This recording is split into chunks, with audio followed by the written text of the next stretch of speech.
बिस्मिल्लाहिर्रहमानिर्रहीम। हेलो अस्सलाम वालेकुम स्टूडेंट्स, कैसे हो आप? मैं हूं आपका फ़िज़िक्स टीचर और हम कर रहे थे 10 क्लास की फ़िज़िक्स का चैप्टर 11 साउंड। लास्ट टॉपिक जो इसमें हमने क्लियर किया था वो था कैरेक्टरिस्टिक ऑफ साउंड। अगर किसी बच्चे ने मेरी लास्ट वीडियो नहीं देखी तो टॉप राइट साइड पे आई के बटन को क्लिक करके मेरी लास्ट वीडियो देख सकता है। आज का जो हमारा टॉपिक है वो है रिफ्लेक्शन ऑफ साउंड, रिफ्लेक्शन या eco. When we clap or scream near a reflecting surface such as tall building or a mountain, we hear the same sound again a little later. जब भी हम किसी reflecting surface के सामने खड़े हों, वो टॉल बिल्डिंग भी हो सकती है, वो माउंटेन भी हो सकती है, और जब हम कुछ बात करते हैं या स्क्रीम करते हैं या चिल्लाते हैं तो कुछ टाइम के बाद हमें अपनी ही आवाज़ दोबारा सुनाई देती है। This sound which we hear is called an echo and is a result of reflection of sound from the surface. और ये किस वजह से होता है? ये इको की वजह से होता है। और इको क्या होती है? Reflection of sound. अब रिफ्लेक्शन क्या थी? हमने लास्ट चैप्टर पे भी इसकी डेफिनेशन डिस्कस की थी। अब फिर इसकी डेफिनेशन हम देखते हैं। When sound is incidence on the surface of a medium, it's bounced back into the first medium. This phenomena is called echo or reflection of sound. Sound wave का एक मीडियम से किसी दूसरे मीडियम की surface पे टकराना और टकरा के उसी मीडियम में वापस लौट आने को हम इको या रिफ्लेक्शन ऑफ साउंड कहते हैं। अब जैसा कि यहाँ पे एक सिमुलेशन की मदद से हम देखते हैं कि रिफ्लेक्शन ऑफ साउंड होती क्या है। ये आपके पास एक मीडियम है, ये आपके पास एक साउंड प्रोड्यूसिंग डिवाइस है, स्पीकर है। जैसे ही मैं इसको ऑन करूँगा तो इसमें से साउंड वेव प्रोड्यूस होगी और उसके सामने हमने एक एंगल पे वॉल रख दी है। अब जैसे ही साउंड प्रोड्यूस होंगी ये एक मीडियम से दूसरे मीडियम पे टकराएंगी, तो टकरा के उसी मीडियम में वापस लौट आएंगी। टकराई और टकरा के उसी मीडियम में वापस लौट आई। वेव के इस बिहेवियर को कि साउंड आपकी एक मीडियम से दूसरे मीडियम पे टकरा के और उसी मीडियम में वापस लौट आने को हम रिफ्लेक्शन ऑफ साउंड कहते हैं या रिफ्लेक्शन ऑफ वेव कहते हैं। इको भी यही चीज़ है। The sensation of sound persists in our brain for about 0.1 second. To hear a clear echo, the time interval between our sound and the reflection sound must be at least 0.1 second.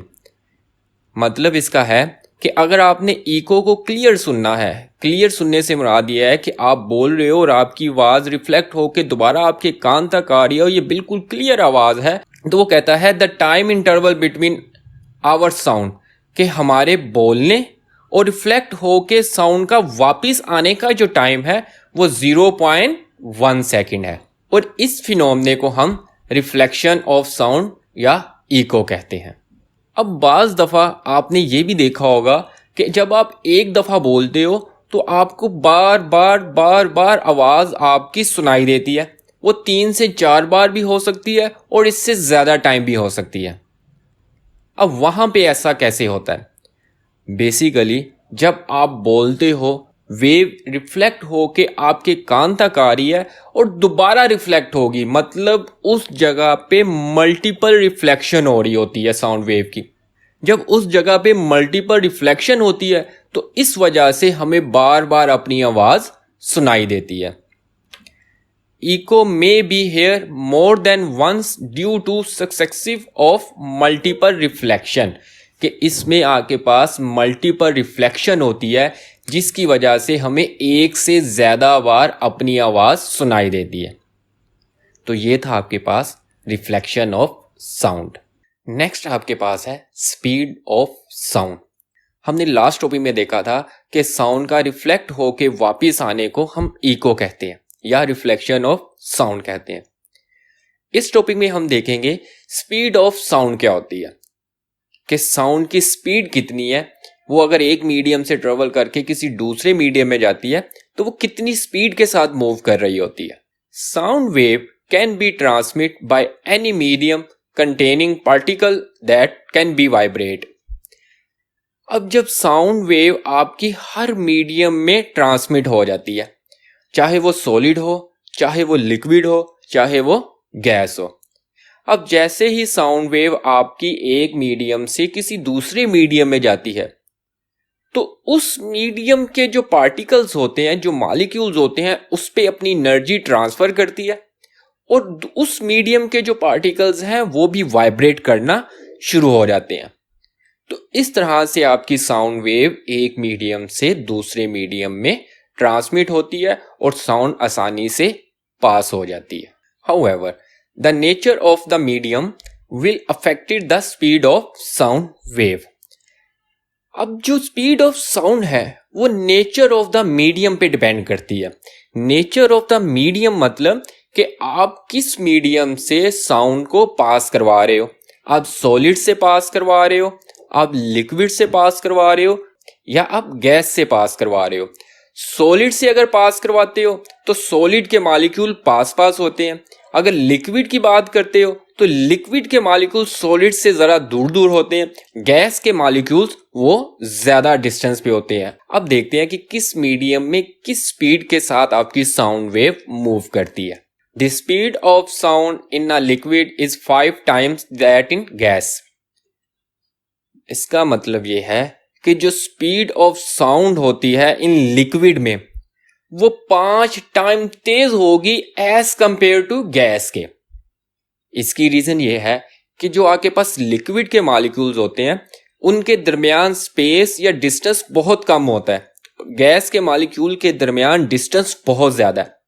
तो इस वजह से अगर मैं gas और liquid को compare करूं तो लिक्विड में आपके पास जो साउंड की स्पीड 5 टाइम ग्रेटर होगी एज कंपेयर टू गैस।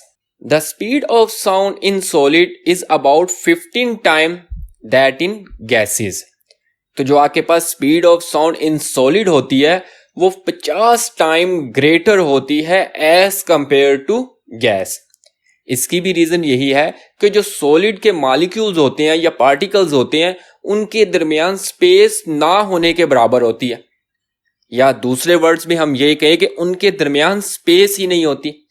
जब उनके दरमियान स्पेस नहीं होती तो वो जब वाइब्रेट करते हैं तो बहुत जल्दी साउंड को एक जगह से दूसरी जगह ट्रांसमिट कर देते हैं। इसी तरह से अगर आप इन सॉलिड, लिक्विड और गैस के दरमियान कंपैरिजन करो तो सॉलिड में सबसे ज्यादा स्पीड होती है, लिक्विड में उससे कम होती है और गैसेस में सबसे कम स्पीड ऑफ साउंड होती है।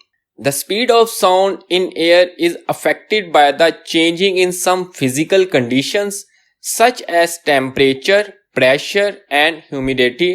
क्या स्पीड ऑफ साउंड सिर्फ पार्टिकल्स पे ही डिपेंड करती है? तो इसका आंसर ये है कि स्पीड ऑफ साउंड आपकी इन्वायरमेंट पे भी डिपेंड करती है। अगर टेम्परेचर कम और ज्यादा हो तो स्पीड ऑफ साउंड में भी फर्क आएगा। अगर प्रेशर कम और ज्यादा हो तब भी स्पीड ऑफ साउंड में फर्क आएगा। The speed of sound in air is affected by change in some physical condition such as temperature, pressure etcetera. तो इस तरह से जो आपके पास स्पीड ऑफ साउंड है एक तो फिजिकल कंडीशन पे भी डिपेंड कर रही होती है, टेम्परेचर भी हो सकता है, प्रेशर भी हो सकता है और भी बहुत सी फैक्टर इसमें शामिल हो सकते हैं। उसकी रीजन ये है कि साउंड को मूव करने के लिए मीडियम की जरूरत होती है। अगर मीडियम चेंज होगा तो स्पीड ऑफ साउंड भी चेंज होगी। The speed of sound in air is 343 metre per second at 1 atmospheric pressure and room temperature 21 degree Celsius. अगर मैं एक नॉर्मल टेम्परेचर पे, एक रूम टेम्परेचर पे और 1 एटमॉस्फेरिक प्रेशर है उस पे अगर मैं आपकी स्पीड ऑफ साउंड को कैलकुलेट करूं तो 343 मीटर पर सेकेंड होती है। और अगर मैं इसकी स्पीड ऑफ साउंड को कैलकुलेट करूं तो वो कैसे करूंगा? तो उसके लिए जो हम फार्मूला यूज करते हैं V equal to F lambda. F frequency, lambda wavelength. जब आप फ्रीक्वेंसी को उसकी वेवलेंथ से मल्टीप्लाई करोगे तो स्पीड ऑफ साउंड आ जाएगी। तो इट्स मीन मैं किसी भी मीडियम में उसकी स्पीड ऑफ साउंड आसानी से कैलकुलेट कर सकता हूं। तो ये था आपके पास आज का टॉपिक, स्पीड ऑफ साउंड। अगर किसी बच्चे को कोई कन्फ्यूजन है वो कमेंट करके लाजमी डिस्कस कर सकता है। इंशाल्लाह मिलते हैं नेक्स्ट वीडियो में नेक्स्ट लेक्चर के साथ। तब तक के लिए अल्लाह हाफिज़।